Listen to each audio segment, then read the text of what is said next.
C'est pas là, justement, qu'il y a une grande fracture entre l'islam et Voilà, l'Europe. c'est exact. Parce que si je ne m'abuse, l'imprimerie reviendra dans le monde musulman au début du 19e siècle. Je dirais même pour certains, après la décolonisation Après la française. décolonisation, c'est pourquoi Pourquoi, l'islam en a fait? épousé si tardivement l'imprimerie. Voilà, Mais voilà, on n'avait pas que c'était interdit, en fait. tout à fait.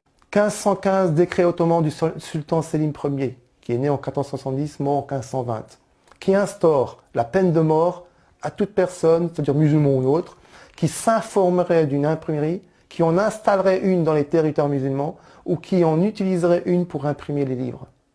L'imprimerie sera finalement introduite qu'en 1727, exclusivement à Istanbul, par Ibrahim Mouterifika, qui est né en 1674, mort en 1745, pour y imprimer quelques misérables livres, dont un dictionnaire arabo-turc. Il faut attendre 18e siècle pour voir à peine arriver l'imprimerie. Alors qu'on est au 16e siècle, et qu'il y avait déjà 150 millions d'ouvrages européens. Voilà, oui, voilà. Donc, j'ai envie de dire, ils perdent 3 siècles quasiment. C'est énorme, c'est 3 énorme. siècles. Et un décret califal interdit à la population musulmane de lire, de s'introduire. Alors que même le principe fondamental de l'islam, c'est justement de lire et d'écrire, et s'informer, de s'instruire, la connaissance, le savoir, la science, etc. Donc juste pour revenir brièvement sur le cas Platon, par exemple, sur le fait de dire qu'en fait, les livres attribués, qu'on attribue à certains hypothétiques auteurs comme Platon, Aristote, Socrate, n'ont jamais existé. Nous avons démontré tout à l'heure que le support, déjà, il y a un problème au niveau du support. Au niveau archéologique, il n'y a jamais eu de vestige à ce niveau-là. Sur le papier qui n'existait pas, etc. Donc, en plus... Mais comment ils nous sont arrivés, ces textes de Platon, qui sont attribués à Platon? Tout à fait. Ces textes, justement, donc voilà, nous avons ici je ne sais pas si on peut le montrer, le Timée de Platon. Timée de Platon, c'était une version originale, ça? Voilà, ça c'est la version imprimée. La version imprimée. Imprimée au XVe siècle. Enfin, 15e siècle, voilà, tout à fait. Donc voilà. Donc on appelle le Timée. C'est un très grand ouvrage de Platon. Au XVe siècle, on est censé être plus de 1500 ans quasiment après la mort de Platon. Tout à fait, tout à fait. Donc justement, la pagination, elle est importante du livre qui a été imprimé à la Renaissance. Donc la pagination, c'est le nombre de pages des œuvres attribuées à Platon. Donc il faut rappeler, Platon, c'est 427 avant Jésus-Christ et moins 347 avant Jésus-Christ. Oui, c'est-à-dire qu'à 45, on est même à 2000 ans presque. Voilà, tout à fait. Donc avec un âge de 80 ans. Ce qui est un peu bizarre, ce qui me paraît moi personnellement bizarre, c'est que tous ces personnages, tous ces auteurs grecs possèdent un âge canonique. C'est 80 ans, 75, entre 75 et 80 à 90 ans.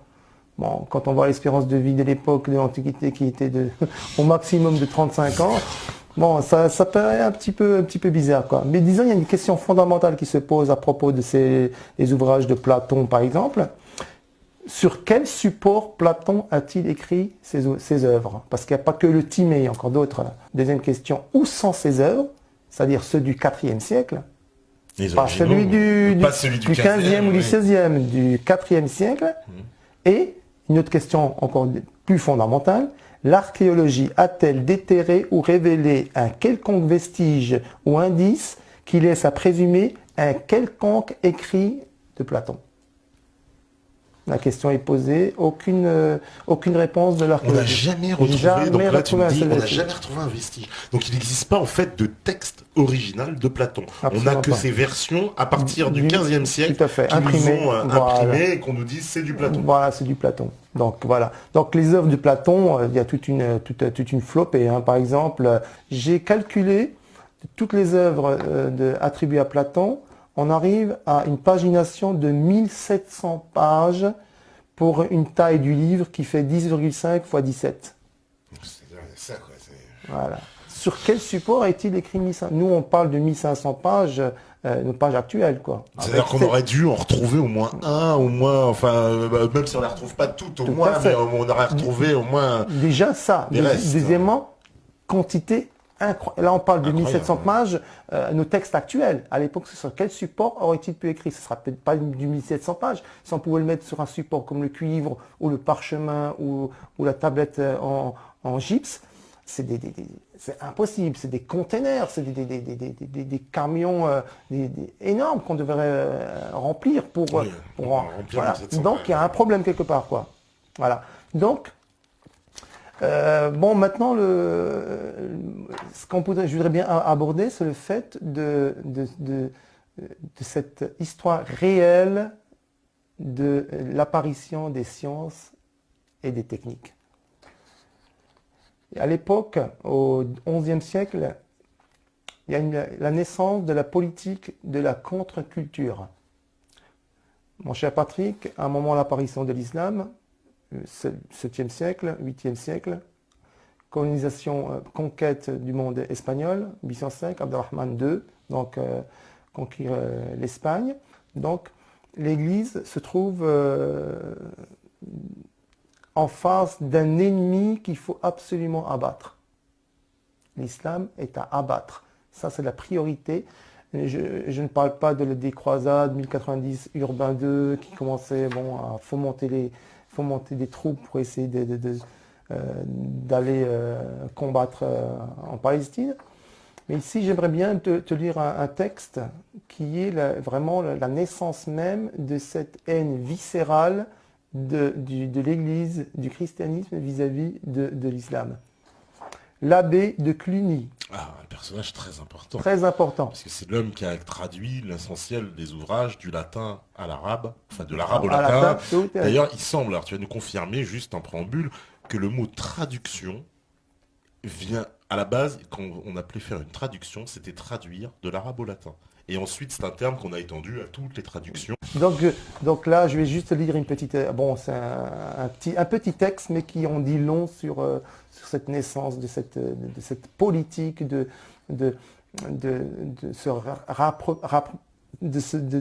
reprendre cette culture qui est d'origine islamique, de la traduire en latin et d'en user.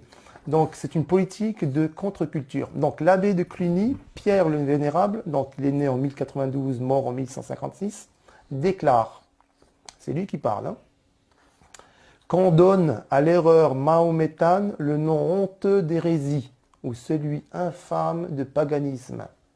Il faut agir contre elle, c'est-à-dire écrire. Mais les latins et surtout les modernes, l'antique culture périssant, suivant le mot des Juifs qui admiraient jadis les apôtres polyglottes, ne savent pas d'autre langue que celle de leur pays natal. Aussi n'ont-ils pu ni reconnaître l'énormité de cette erreur, ni lui barrer la route. C'est-à-dire, pas de l'islam. Hein. Il parle de l'islam, voilà. Ouais. Aussi, mon cœur s'est enflammé et un feu m'a brûlé dans ma méditation. Je me suis indigné de voir les latins ignorer la cause d'une telle perdition, et leur ignorance leur ôtait le pouvoir d'y résister. Car personne ne répondait, car personne ne savait. Je suis donc allé trouver, en 1242 en Espagne, des spécialistes de la langue arabe qui a permis à ce poison mortel d'infester plus de la moitié du globe. Je les ai persuadés, à force de prières et d'argent, de traduire d'arabe en latin l'histoire et la doctrine de ce malheureux et sa loi même qu'on appelle Coran. Et pour que la fidélité de la traduction soit entière et qu'aucune erreur ne vienne fausser la plénitude de notre compréhension aux traducteurs chrétiens, j'en ai adjoint un sarrasin. Voici les noms des chrétiens. Robert de Chester, Hermann le Dalmate, Pierre de Tolède. Le sarrasin s'appelait Mahomet. Cette équipe, après avoir fouillé à fond les bibliothèques de ce peuple barbare, en a tiré un gros livre qu'ils ont publié pour les lecteurs latins. Ce travail a été fait l'année où je suis allé en Espagne où j'ai eu une entrevue avec le seigneur Alphonse, empereur victorieux des Espagnes, c'est-à-dire en l'année du Seigneur 1141. La politique de traduction systématique des œuvres musulmanes commençait à cette période. Pourquoi cette période? Parce que Tolède, qui était une ville islamique, est tombée entre les mains la Reconquista venue espagnole, du Nord. tout à fait. Et donc, à l'intérieur de cette ville, une librairie contenant des dizaines de milliers d'ouvrages de scientifiques musulmans. Il y avait deux pôles, deux centres intellectuels mondial. Au niveau intellectuel, il n'y avait que deux. Il n'y avait pas 40, il n'y avait que deux. Bagdad et Grenade, avec Cordoue, Séville, voilà, tout à fait, qui était né dans cette période qu'on appelle la période des Abbassides. Des Abbassides, surtout qui se faisaient concurrence, faut bien le dire, puisqu'il y a une scission et donc il y avait une concurrence de rayonnement entre Bagdad et Cordoue, Séville, chacun voulait attirer les meilleurs lettrés, etc. Tout à fait. Donc, la chrétienté, surtout le Vatican, dont Pierre le Vénérable, a délégué des traducteurs, dont le plus célèbre, bon, j'en cite juste quelques-uns, les plus célèbres. Donc, tu as Ionis Sérapion, 9e siècle, Gerbert d'Aurillac, Constantin l'Africain, 11e siècle. Le plus célèbre d'entre eux est Gérard de Crémone, ou Crémonensis, 1114. Michel Pélos, Petrus Alfonsi, Adélard de Barthes, Stéphanus Ancios, Stéphanus de Saragosse, Jadei, Richard Anglici, William Scott qui vient d'Écosse, etc., etc. Donc 150, j'ai réussi à trouver 150 traducteurs qui allaient du 10e siècle jusqu'au 15e, 16e siècle. 150 traducteurs, je dis bien célèbres. Je ne parle pas de ceux qui étaient de seconde main, et je ne parle surtout pas des prêtres, des milliers de prêtres anonymes qui copiaient inlassablement et dans tous les monastères, les abbayes qui se trouvaient dans toute la chrétienté. Quand je dis toute la chrétienté, c'est l'Espagne, l'Italie, la France, l'Angleterre, l'Allemagne, etc., etc. Dont on retrouve actuellement la plupart qu'on appelle des incunables, c'est-à-dire écrits même de la main même des auteurs, qu'on retrouve toujours au Vatican. Dans les sous-sols du Vatican, ça c'est donc les originaux, tu veux dire les originaux, ils sont là-bas, ils sont tout à fait, ils sont vraiment... Donc on a conservé, les originaux, parce que la légende veut que on nous expliquait que les livres, une fois traduits, étaient brûlés. Non, jamais. Ces originaux ont permis à des pseudo-savants européens, occidentaux, de plagier ces travaux. Et là, il y a donc cette période qu'on appelle donc la véritable période où je dirais les grandes dates réelles de l'histoire des sciences. Donc c'est vrai qu'il y a une période qui va de la préhistoire jusqu'au moins 100, qu'on retrouve à cette période la Grèce. Donc qu'est-ce qu'il y avait dans cette période? C'est les mythologies, les légendes, les superstitions et la magie. Donc l'obscurantisme. Rien de scientifique, aucune science n'est jamais apparue à cette période-là. Même pas les mathématiques? Même pas les mathématiques. C'est vrai que ça paraît un peu... parce qu'on nous a expliqué les mathématiques, les théorèmes, j'invente pas, Thalès, Pythagore, etc.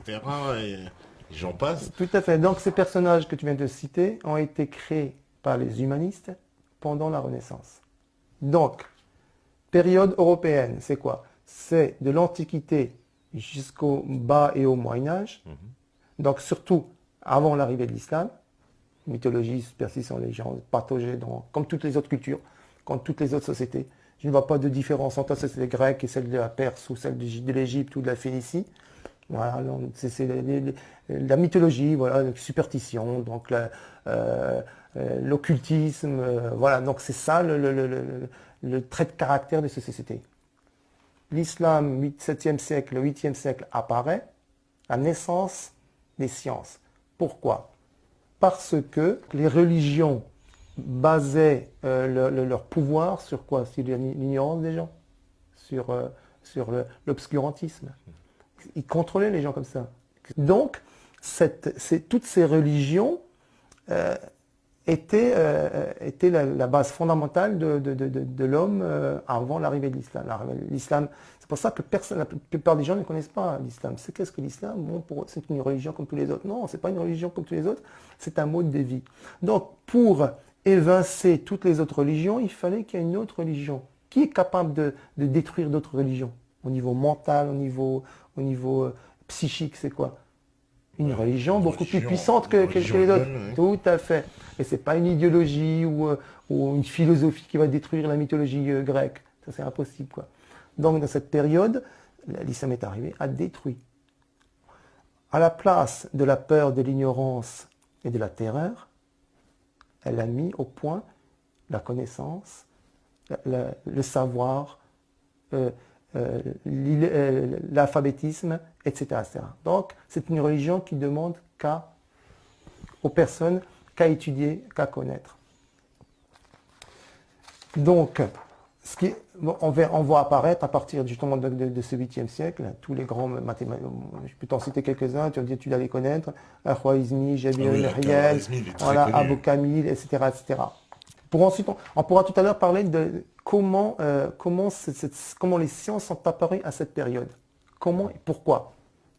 Mais avant tout, je vais te donner quelques petites définitions de l'histoire officielle de la Renaissance. Donc la Renaissance se définit comme un mouvement littéraire, artistique et scientifique qui eut lieu en Europe au XVe, XVIe siècle, qui était fondé sur l'imitation de l'Antiquité grecque. Nous avons vu tout à l'heure que l'Antiquité grecque, il n'y a rien d'Antiquité grecque, parce que si vraiment ils ont imité l'Antiquité grecque, ce serait la mythologie, les superstitions, les légendes, etc. Donc, voilà. Par contre, la véritable définition de la Renaissance, c'est comme un mouvement littéraire, artistique et scientifique qui eut lieu en Europe, certes, au XVe ou XVIe siècle, et qui était fondé sur l'imitation de la civilisation de l'islam classique. Bon, l'humanisme, tu penses à quoi quand tu penses à l'humanisme? Quelqu'un d'humaniste. Un humaniste, c'est quelqu'un d'extraordinaire, de gentil, de très humain. Penser à l'humain. Non, en fait, l'humaniste, c'est un AOA, quoi. Un AOA, bon, c'est un arriviste, opportuniste et affairiste. C'est un chasseur de primes, c'est un mercenaire qui met sa plume au plus offrant, au seigneur, à l'aristocrate, à l'église. La plupart sont des séculiers qui mangent dans des deux ateliers, quoi. Ils sont séculiers, c'est-à-dire qu'ils ne sont pas prêtres, qu'ils n'appartiennent pas à une paroisse, donc ils ne sont pas sous les ordres. Donc ce sont ces humanistes qui ont créé la Renaissance. Parmi eux, je t'en cite quelques idéologues et artisans de la Renaissance. Maxime Planude, Thomas Magister, Démétrios Triclinios, Poggio Braccioni, comme de Médicis, Jean Argyropoulos, Georges Gemistos, Angelo Ambrogini, Marcille Ficin, Francesco Pétrarque, Didier Erasme de Rotterdam, Nicolas Krebs, Léonard de Vinci, Nicolas Machiavel, Jean-Pic de la Mirandole, Thomas More, François Rabelais, Michel de Montaigne, Ambroise Paré, Galileo, Thomas Hobbes, René Descartes, Spinoza, François. Voilà. Ce sont ces humanistes-là qui ont créé, qui ont inventé les savants grecs. Ils les ont inventés. De toutes pièces. Tu dis moi que c'est une invention. C'est une invention de toutes pièces. Alors c'est vrai que tu nous as démontré qu'il était fort difficile à l'époque, en tout cas, de pouvoir produire des textes. Donc ça voudrait dire que pour être clair, tu remets en cause la crédibilité des ouvrages qui nous sont présentés comme étant écrits par ces savants grecs. C'est-à-dire, entre autres, Platon. Tout à fait. Mais tu pourrais dire la même chose à Aristote, etc. Tout à fait. J'irais même dire que René Descartes, Ambroise Paré, Newton, etc., quoi. Donc, bon, ça va encore plus loin. C'est-à-dire, si on a le temps tout à l'heure, je te montre des preuves irréfutables des travaux qui ont été faits au niveau de l'optique, qu'on retrouve bizarrement les mêmes chez René Descartes, hein, qu'on symbolise comme l'esprit cartésien extraordinaire et tout. Bon, c'est un grand plagiaire, hein, comme pas mal d'autres, quoi. Donc, juste pour te dire, en fait, la naissance de ces sciences. Donc, on sait qu'ils ne sont pas nés pendant cette période grecque. La science découle d'une religion aux croyances. Pour un chrétien, il est impossible, vu l'historique de l'Église et de l'attitude de l'Église vis-à-vis de la connaissance et du savoir, que la religion puisse créer ou produire la science. C'est antinomique, ça ne va pas. C'est pour ça qu'on dit toujours, oui, bon, il faut séparer la religion de la science. Ouais. Donc ça ne va pas. Pourtant, il y a une religion qui a créé la science.